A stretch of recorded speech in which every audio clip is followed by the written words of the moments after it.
Hey friends, welcome back to my channel. Today we're filming Testing New Makeup episode 35. So if you want to see a new eyeshadow palette, a new bronzer, and some other fun things, then just keep watching.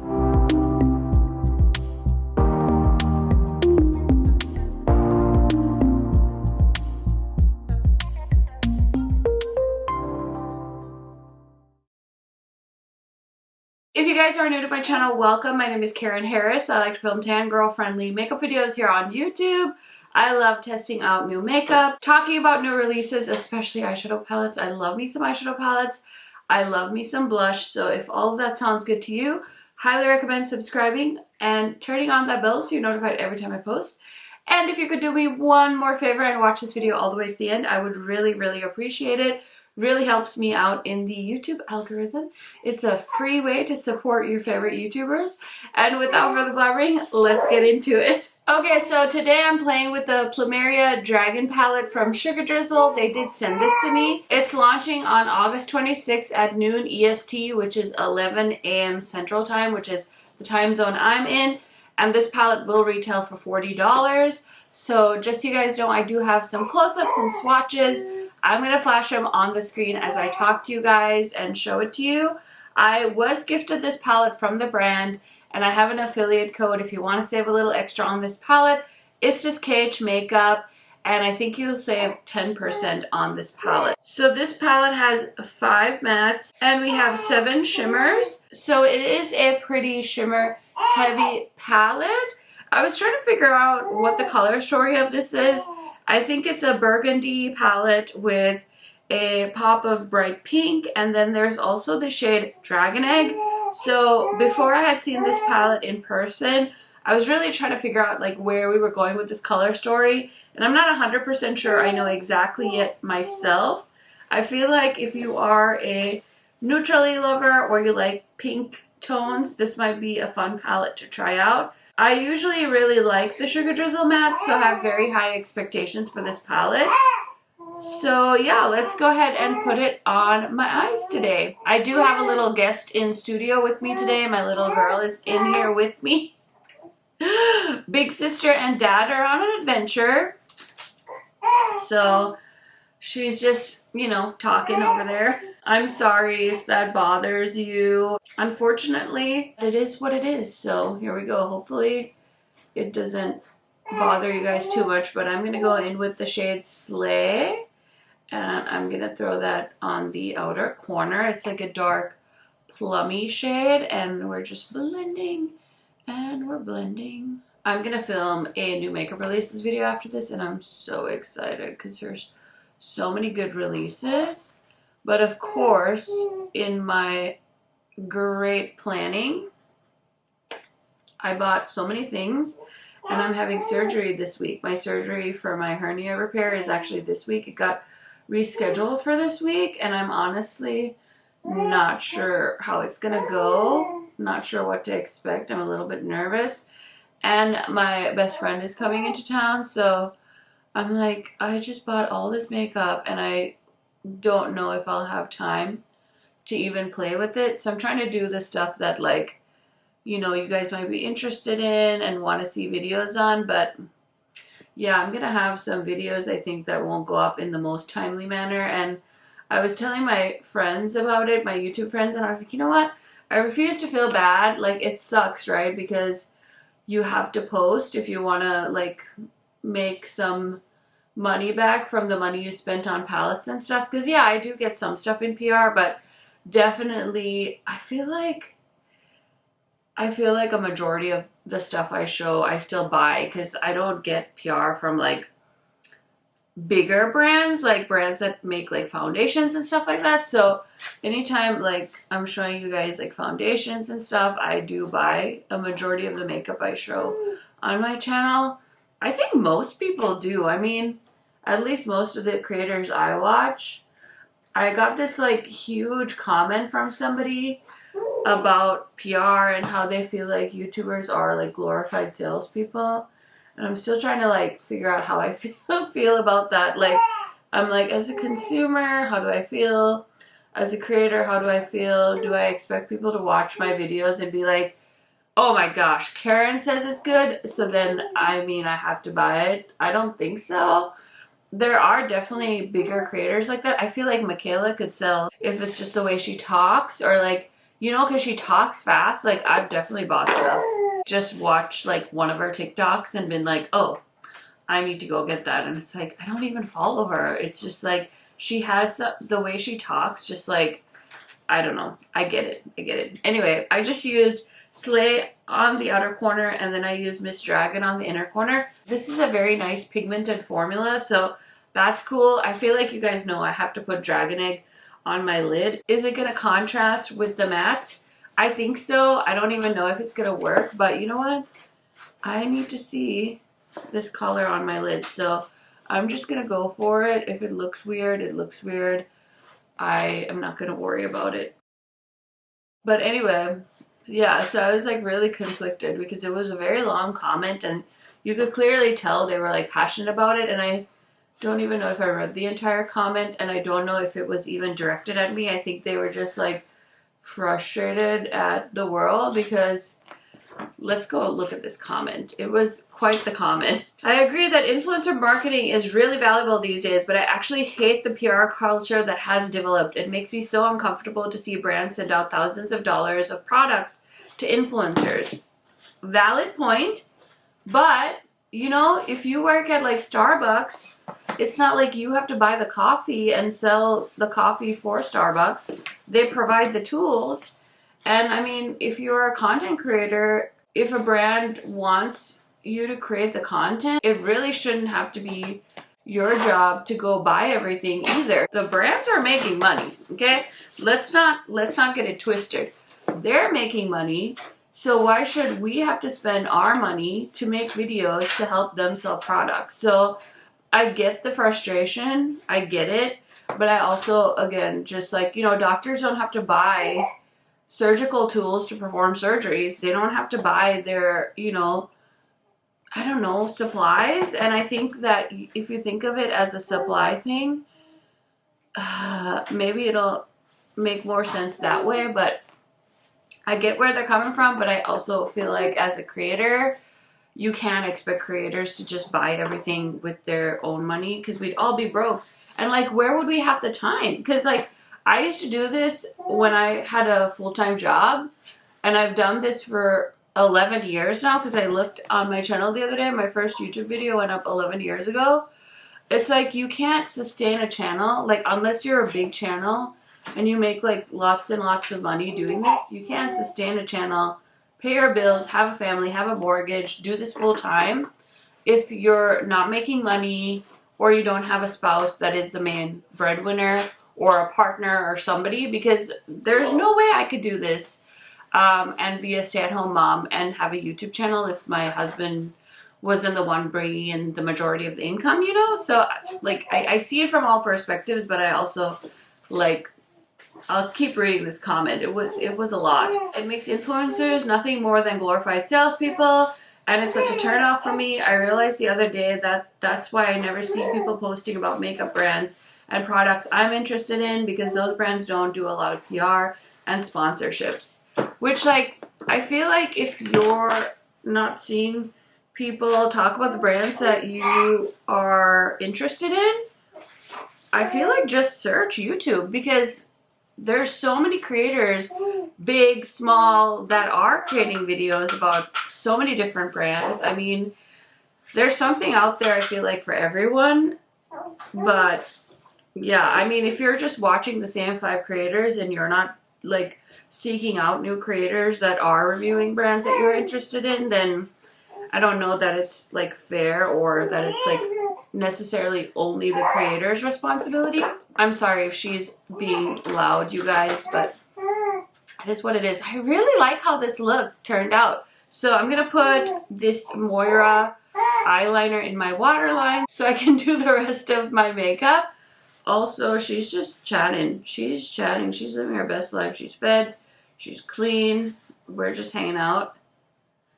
So don't worry about little Harris over there. And it made me genuinely annoyed that so many content creators don't create content unless they're given free product.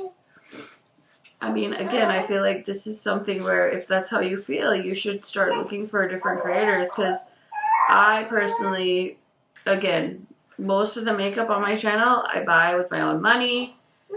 Yes, I do get some PR, but I buy most of the makeup you see. I completely understand that it's a job. Most of us have jobs. I don't have any delusions about that. But influencers these days make their audience feel so responsible for their career, and it is so manipulative and disheartening to me. I mean, that could be the case. That's why I think, like, you know, I try to mention, like, free ways you can support, like watching videos till the end. That really helps, because it makes people's videos look good in the algorithm. Okay, so I'm just going to use the same two mattes that I used in the crease on my lower lash line. So I'm going to start off with Slay, and I'm just going to run that on the outer corner so that it blends into the outer corner of the eye look. And then I'm going to take the shade called Plumeria Dragon, actually, just to see if I can brighten up the under eye a little bit, just for funsies. Try something new. Okay, and then for inner corner shade, I think I'm going to do something different and go in with this Fire Kiss shade, which is like a pretty peachy metallic. I'm going to coat this little pencil brush with that color, give it a nice spray, and we're going to just pop that right on the inner corner. Okay, so eye look is done. We just need to put on some mascara to finish that off, but I finally have the chance to try out the Juvias Place bronzer. I bought this with my own money, and I've been dying to try it, and it's just been sitting here, so I'm going to go ahead and check this out. So I bought it in the shade Sun Kiss. Hopefully this is a good shade match for me. It's a really thin compact, very, very cool packaging. So let's see here. It says this is cruelty-free and made in Italy. We've got 0.30 ounces or 9 ml product. This has an 18-month shelf life. So very, very excited to try this out. I'm going to use my favorite Tarte brush. And let's see. I had a tough time picking out a shade, you guys, because they didn't have swatches right away. And I was like, oh my goodness, this does look a little dark. But let me just try and blend it. I think it looks okay. It's a little bit more like cool toned than I would probably like. I like my bronzer to be like more warm tone. So I don't know how I feel about that, but let me just keep trying to blend it out a little bit more. It's like a little too dark, I think, or I'll have to see if there's like a more warm tone shade. I feel like I kind of messed that up for myself. So I'll keep you guys posted on that. But that is the Juvias Place bronzer in the shade Sun Kiss on my skin tone. And then I have been meaning to keep trying these Patrick Ta blushes. I bought all of the new shades, but I haven't worn all of them yet. So today we're going to play with this one called She's Flushed, and it's like a beautiful neutrally terracotta type shade. So let's go ahead and put this on my face. So I'm going to start off with this Sigma brush and go into the powder. And I'm just going to tap that on to my skin. Oh, that's a pretty color. I like it. It has like a terracotta undertone to it. So it's pulling a little bit. Oh, this is going to be beautiful for the fall time too. Ooh.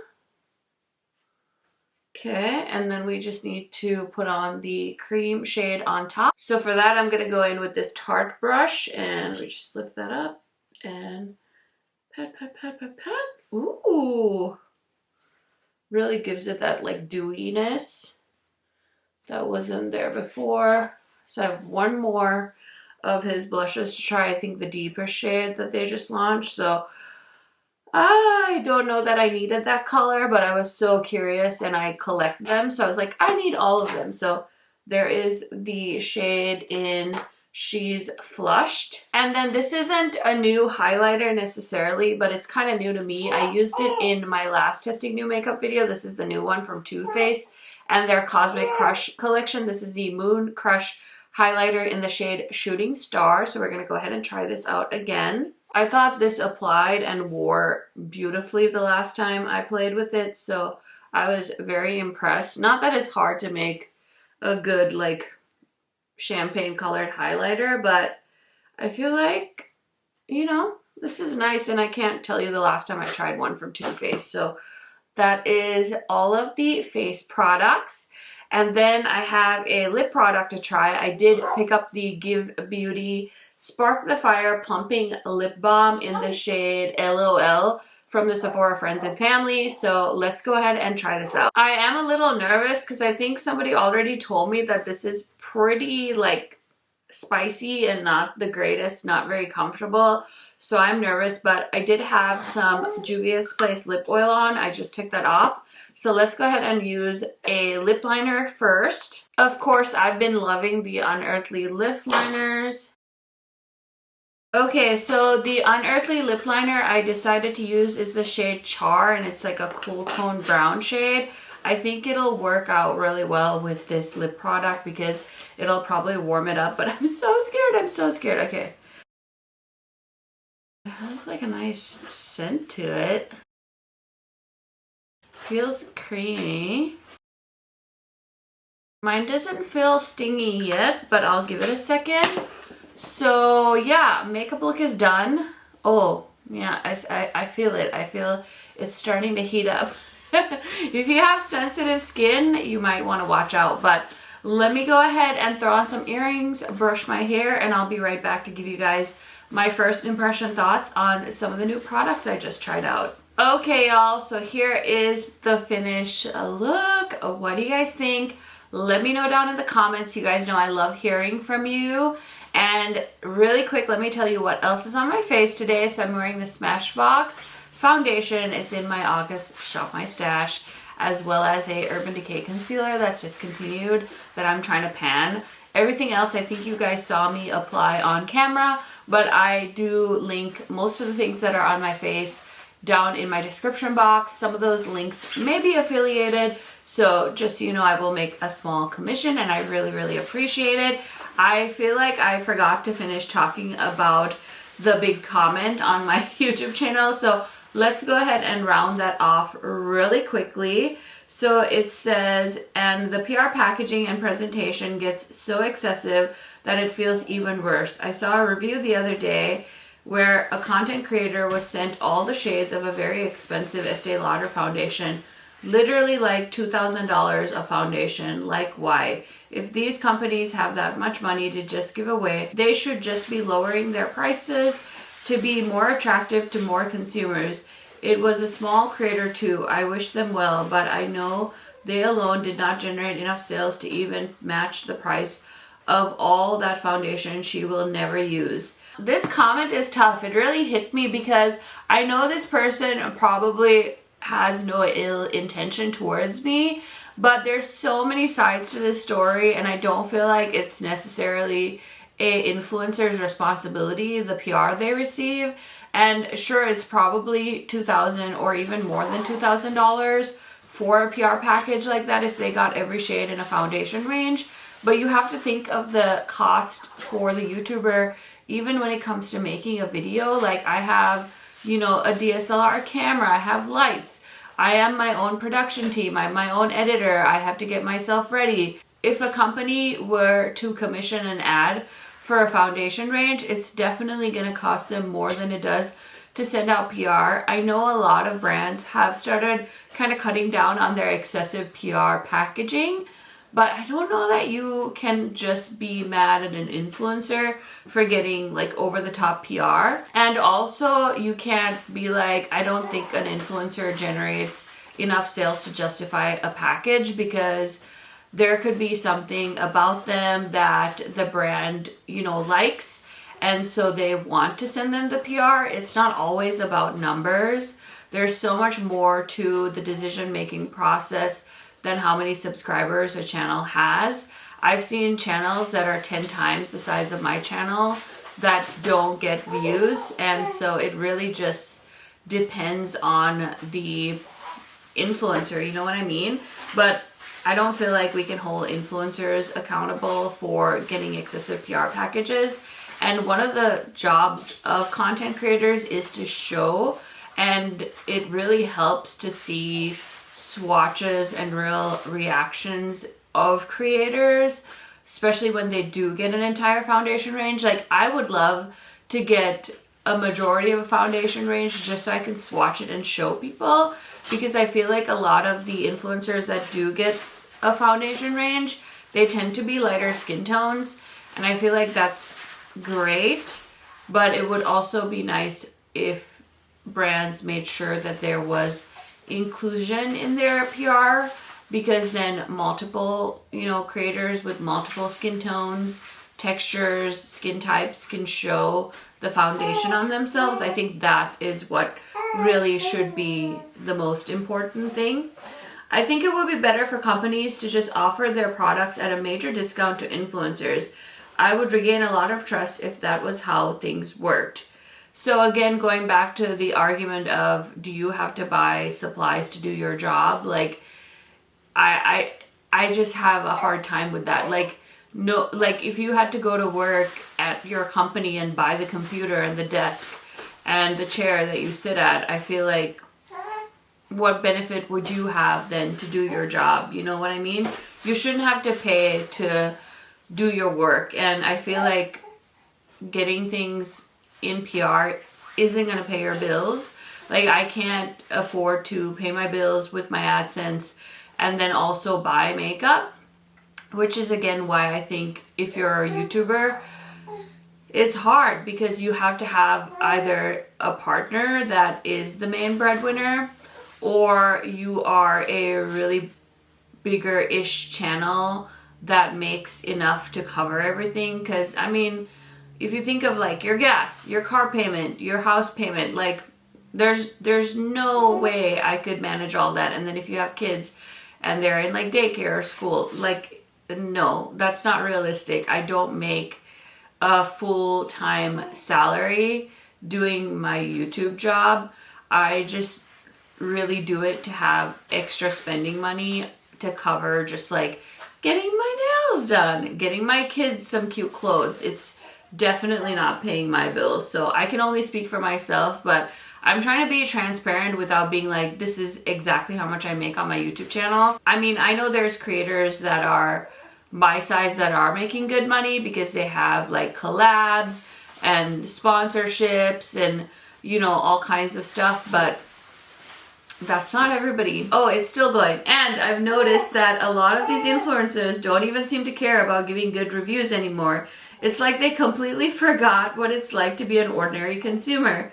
They focus so much on superficial things like lighting, how they look, audio, and it's like the actual product they're selling is secondary to the lifestyle and image they're selling. I know it's always been like this, but it feels more prevalent and more insidious now that it's hard to decide who's trustworthy across every social media platform. Not everyone is like you, Karen. Love and hugs for being sincere and fun despite all the weirdness in the influencer space. So yeah, that's what I meant. I don't think this person has any ill will towards me. I was just fascinated by the comment because I have done customer service for a long time, so I always think of like, you know, the customer service perspective. And I'm sure there are influencers that have lost touch with what it's like being a regular consumer, but then I feel like it's also not hard as a consumer to spot those types of people. Like I said, I feel like Michaela could sell. She has a very compelling style and I've even fallen for it. Okay, now that mom's done doing her makeup, I guess we can hold the baby so that they can also be involved. Oh my gosh. Anyway, sorry, this video has just taken a turn. This is not a testing new makeup video now. This is Karen preaching about YouTube. But I just want to say I really, you know, always appreciate you guys providing your insight and giving me your take. I feel like there are so many channels, so many different styles. You know, you can choose who you watch. You can choose who you support. So, you know, don't follow people that don't serve you and make you feel bad about yourself or make you feel like they're untrustworthy. Like, you don't need to follow them. There's plenty of, you know, options out there. So I don't know. I just thought that was a very interesting comment. It definitely got me thinking about some things. So I love hearing from you guys. Definitely share your thoughts in the comments. I'm sure it's going to get a little spicy down there. Not down. Listen, get your head out of the gutter. I'm talking about the comment section. Okay, well, actually, speaking of spicy, this freaking thing. I'm Asian, so we eat a lot of curry, and it definitely feels like I ate like some really hot curry. Do my lips feel plumper? I mean, I guess they definitely feel a little tingly still, and I've had this on now for a good at least 10 minutes. Jury is still out on this one. I don't know that it's like, I don't know. It's not terrible, but it definitely feels stingy. I'm trying to compare it to like the Lawless lip glosses, like the Forget the Filler or the Patrick Ta one that's a little bit tingly and cinnamony. It just feels a little bit like, I don't want to say my lips feel numb, but it definitely feels like there's some kind of spice on my lips. So not my favorite, but it's not as bad as I thought. It's definitely not those Huda. Oh my god, that was the worst. That was terrible. Definitely not that bad, but I don't know that it was like a need. But I think it was a 20%. The 20% off definitely made me buy some things. Choices were made. Okay, so that was kind of an product. The Juvias Place bronzer, I feel like it was just okay. I don't know. I was expecting to be like blown away by it, and I don't feel like I was. And now I'm going to have to see if there's a different shade I might like, because I'm definitely tan right now because I've been spending some time outside. But I think as we get into fall and winter, I'll probably get a little bit lighter. So I think maybe I should look at another shade, but I'm really bummed because I really thought Sunkissed would be the right shade. Patrick Ta blush is solid, super pretty color. I really don't have a lot of Too Faced products I love, but this is actually a really pretty highlighter. I like how subtle it is. It's there, you can see it, but it's not like overly bright, which I feel like a lot of highlighters are either really subtle or really blinding, or like the colorful highlighters I also tend to stay away from. So this gives me like a nice glazed donut look, which I'm not mad about.